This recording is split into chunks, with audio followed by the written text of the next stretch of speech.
Hola, ¿qué tal, estimados estudiantes? En este video vamos a estar observando la continuación de la clase de sensores y nos habíamos quedado en esta parte, en los sensores fotoeléctricos. Estábamos hablando que los sensores fotoeléctricos trabajan con luz. En este caso, recordar que estábamos diciendo que era luz infrarroja, luz pulsada y luz tipo láser. Entonces, esos tres tipos de luz son los que se emplean por estos sensores fotoeléctricos. Entonces, estábamos observando que existen varias formas en que los sensores fotoeléctricos trabajan. Eran tres: en tipo reflex o reflectivo, tipo barrera y de tipo difusa. Estuvimos explicando de qué se trataba cada uno de ellos y pues ahora vamos a continuar con lo que sigue. Bueno, las detecciones son siempre, este, eh, ¿cómo se llama? Dependiendo del tipo de objeto a detectar, y también se pueden detectar objetos transparentes, dependiendo del tipo de, ¿cómo se llama? De luz que está atravesando ese objeto transparente, pues si existe una distorsión. Entonces, esa distorsión pasa por una especie de analizador que es el que le va a indicar al sensor si está pasando un objeto, por ejemplo, de vidrio o alguna fotocelda que esté polarizada. Puede detectar ese tipo de objetos, por ejemplo, una botella de vidrio, detectar inclusive si la botella está rota. Entonces hay un sensor fotoeléctrico de tipo láser que está enviando la luz en cierto ángulo a las botellas de vidrio, y si ese haz de luz se pierde en algún momento, quiere decir que se reflejó de una forma incorrecta. Por lo tanto, quiere decir que la botella está rota. Entonces hay un uso para todo este tipo de sensores. Los tipos de sensores que tenemos aquí, bueno, pues son los ejemplos que ustedes van a poder estar utilizando. Los de, eh, los de detección directa, estos son como con el video lo van a poder apreciar. Ya por ahí está un video a disposición con sensores a disposición en el taller, donde se está ejemplificando el funcionamiento. Entonces, los de detección directa emiten el haz de luz hacia el infinito, y cuando algo se atraviesa en ese haz de luz, regresa un poco de esa luz que se está emitiendo. Entonces, es una detección por luz difusa. Entonces, el receptor, que está ubicado en el lado contrario del emisor, pues va a captar un poco de esa luz que se está emitiendo. Entonces, por eso se le llama de detección directa. Aquí tenemos otro tipo de detección directa, y por eso dice fotoceldas difusas. De tipo barrera. En el de tipo barrera, bueno, de fibra óptica y tipo barrera. Los de tipo barrera tienen que estar viéndose uno con otro. Están en un extremo y el receptor está en la otra. Entonces, mientras el haz de luz esté emitiendo y no pase nada en medio de esa transferencia de fotones, pues el sensor va a estar indicando que todo está en orden. Una vez que algo se atraviesa, pues el sensor va a enviar el pulso de activación. Fibra óptica, el haz de luz se emite a través de uno de los orificios, de uno de los conectores, y se envía la luz a donde se tiene que detectar el objeto. La respuesta o el otro extremo se conecta a través de fibra óptica hacia el mismo, o apuntando hacia el mismo lugar donde se quiere detectar el objeto. Cuando esa luz láser se regresa por el otro conducto de fibra óptica, es cuando se genera la activación del sensor. Tenemos sensores cilíndricos, sensores de tipo láser, Bueno, aquí vienen algunas características de ajuste o calibración para la sensibilidad, sensibilidad con objeto, sensibilidad dinámica, por ejemplo, si se están moviendo los objetos, a qué velocidad. Ajustes y calibración. La mayoría de los sensores actualmente vienen con una pantalla táctil en uno de los extremos para estar indicándole la tolerancia y el canal de transmisión con el cual van a estar trabajando, con el tipo de frecuencia de luz. Para indicar, bueno, también para trabajar el tipo de objeto a detectar. Bueno, y aquí los botones son para set y para toggle. El toggle es para estar moviendo las indicaciones o los niveles para tolerancia y el canal. Y una vez que se termina de hacer la selección, se presiona el set y se quedan los parámetros establecidos.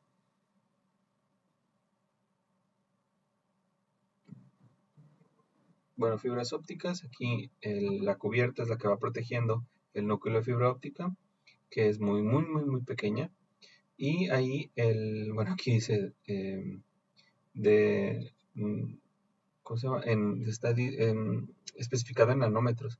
Entonces, el haz de luz va a ir rebotando entre las paredes del cilindro, entre la superficie interna del cilindro, y pues va a llegar al otro extremo.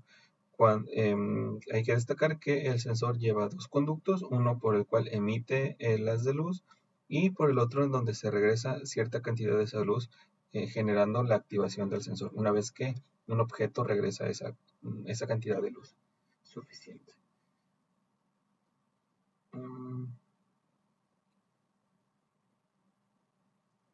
Bueno, aquí está fibra óptica de detección directa, es la que les estaba comentando en ese momento. Uno de los conductos emite la luz y el otro conducto es el que lleva la cantidad de luz que se está reflejando en el objeto y pues activa el sensor. Aquí tenemos unos ejemplos de la fibra de vidrio. Para detección de tipo barrera, se tienen que estar viendo ¿cómo se llama? Las terminales de fibra óptica. Bueno, estas terminales son un poquito más grandes, que llevan un poquito de aumento, como una especie de lentes, que le permiten al operario generar la comunicación, generar el bound, ¿cómo se le llama? Sí, la conexión entre uno de los extremos y el otro, para que el emisor pues, pueda enviar la luz a la contraparte, que es el receptor, y una vez que algo pase por ahí, generar la detección. Son los tipos de fibra óptica que se pueden utilizar. Aquí son los tipos de sensores, algunas conexiones para las variantes de fibra óptica. Ahí en el video del juego de sensores se tienen unos tipos de sensores como los que se observan el tipo A11.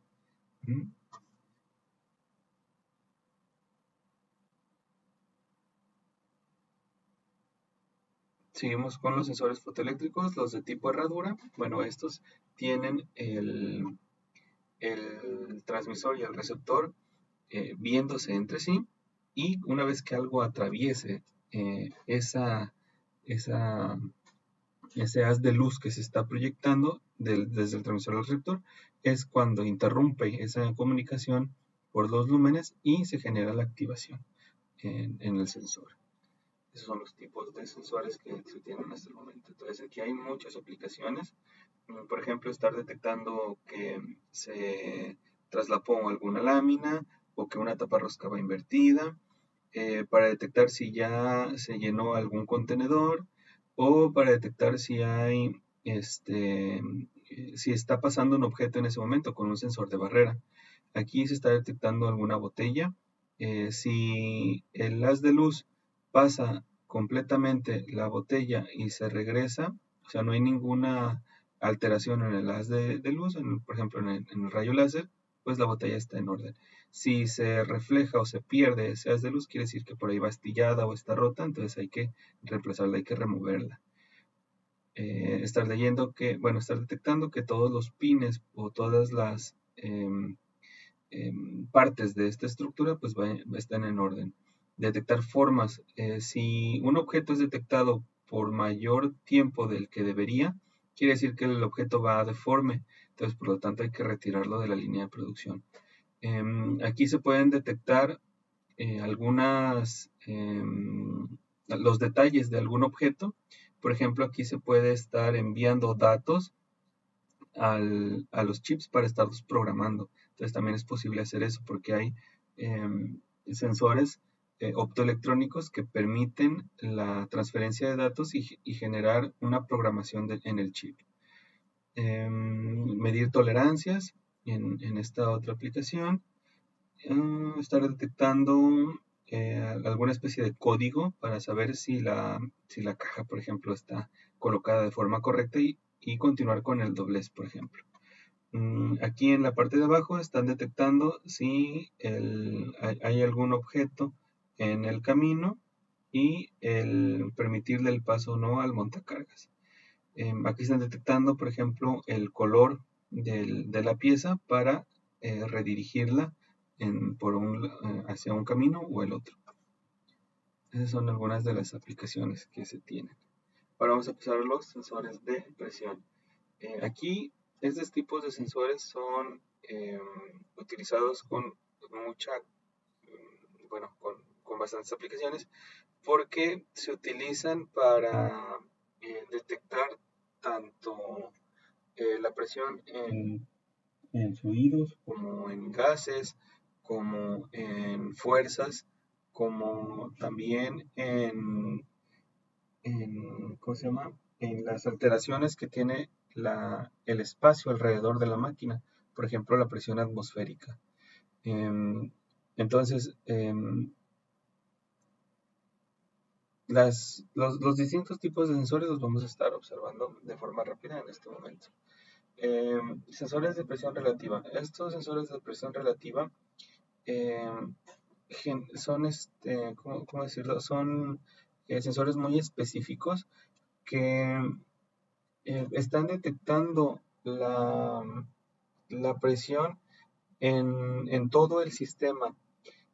Quiere decir que este tipo de sensor va a detectar o va a estar al inicio o rigiendo. Aquí se puede apreciar que un sensor va a estar detectando todo esto o todo el sistema eh, y va a estar monitoreando constantemente la presión que está siendo o que está presente en todo el sistema neumático. Si existe alguna fuga en algún lado, este sensor va a detectar que la presión está disminuyendo de forma diferente a lo que debería estarse haciendo de forma normal y por lo tanto va a mandar un pulso, va a detectar o a enviar una señal al PLC para decirle que detenga su producción, detenga sus movimientos, porque hay alguna anomalía en todo el sistema.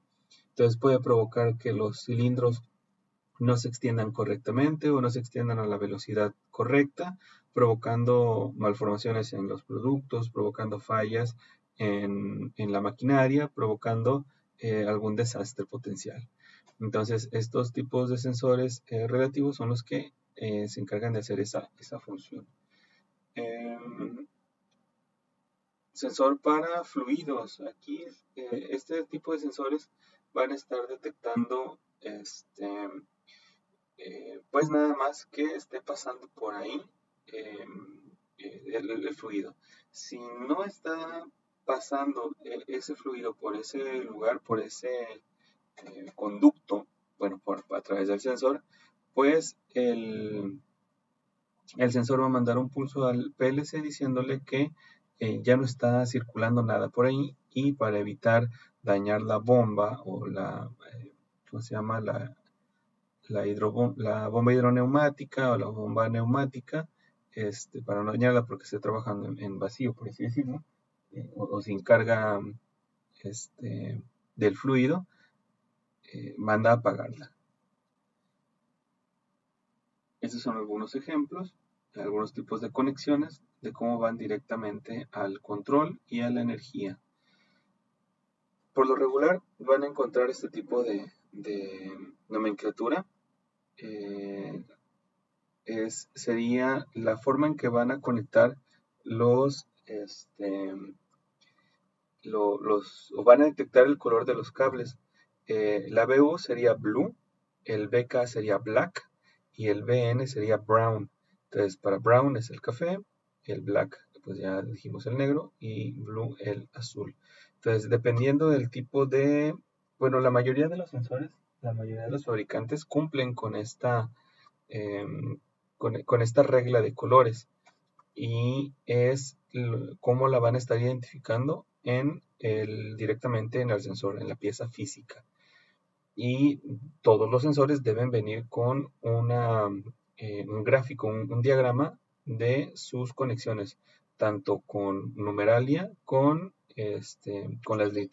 los nombres de cada una de las conexiones.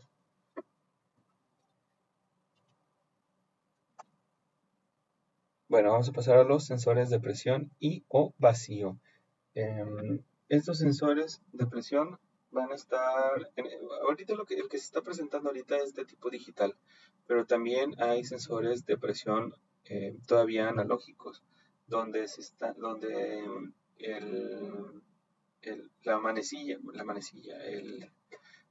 la flechita indicadora está mostrando la cantidad de presión que existe en una parte del sistema neumático o hidráulico. Muchas veces se les conoce también como manómetros. Eh, Estos tipos de sensores también, bueno, puede que funcionen tanto para la presión como para el vacío. Eh, los sensores de vacío, por ejemplo, se utilizan para las ventosas, para estar sosteniendo piezas o productos por efecto de vacío. Entonces, hay un sensor que va a estar detectando que se genere correctamente el vacío para que la fuerza de succión de la ventosa pueda tomar o pueda asir el objeto sin temor a que se caiga y se dañe en el proceso de traslado. Aquí hay algunos ejemplos de sensor de vacío. Ahora, sensores de flujo. Los sensores de flujo van a estar detectando que ya sea el fluido o el gas que esté circulando por un conducto para ser utilizado en un actuador, esté circulando de forma correcta en el caudal, en la cantidad de caudal correcto. Esto quiere decir que si alguno de estos sensores bueno, hay sensores de caudal y sensores de flujo. Em, si estos sensores, la mayoría lo traen junto, está integrado en el mismo sensor. Si el sensor deja de detectar los parámetros o los valores correctos que se están implementando, que se están inyectando en el sistema, el sensor va a mandar el pulso al PLC indicando que hay alguna anomalía, que hay algo mal en lo que son las tuberías de, de traslado de ese fluido, de ese gas, y pues que no se puede trabajar de forma correcta y por lo tanto pues el PLC va a mandar un paro de emergencia automático. Aquí vienen algunos ejemplos de tipo de sensores. Aquí hay sensores de caudal que ya vienen integrados por ahí con el sensor de vacío. Luego pasamos a los convertidores analógicos digitales. Estos convertidores son también llamados los transductores porque van a acoplar una señal de tipo analógica que va cambiando con respecto del tiempo, que su voltaje va cambiando con respecto del tiempo a una señal digital, a una señal estable que puede entender el PLC. Entonces, los cambios por ejemplo, de voltaje enviados por un proceso, por ejemplo, por un sensor ultrasónico, va a mandar aquí está un sensor de flujo. El sensor de flujo va a estar enviando una señal analógica. Entonces, para que el PLC pueda interpretar lo que el sensor de flujo le está mandando, se necesita un convertidor analógico digital para que el PLC pueda entender, pueda interpretar lo que el sensor le está diciendo, qué tanto está variando el flujo con respecto del tiempo, y esas pequeñas variaciones se reflejan por el sensor por variaciones de voltaje. Entonces, esas pequeñas variaciones tienen que, ¿cómo se llama? Transformarse, tienen que cambiarse a valores de tipo digital que el PLC pueda entender. Entonces, esos valores se tienen que cambiar, funge como una especie de traductor, como si fuera de idiomas, para que se entiendan entre sí tanto el sensor como el PLC. Funge como el traductor, en este caso de señales eléctricas. Pasamos a los sensores de Machine Vision. Estos nuevos sensores son cámaras. Son cámaras que están detectando el proceso y lo prácticamente le toman foto, y esa foto la comparan con el parámetro al cual debe apegarse el producto que se está, valga la redundancia, se está produciendo en la máquina. Si el PLC o el controlador que está haciendo la comparación decide que la foto que se tomó por la máquina de Machine Vision no concuerda con los parámetros establecidos precargados en su memoria, pues deciden o toman la decisión de quitar el producto de la línea de producción. Este sensor no se va a incluir en la lista de sensores para la tarea. El sensor del checkbox tampoco se va a incluir en la lista.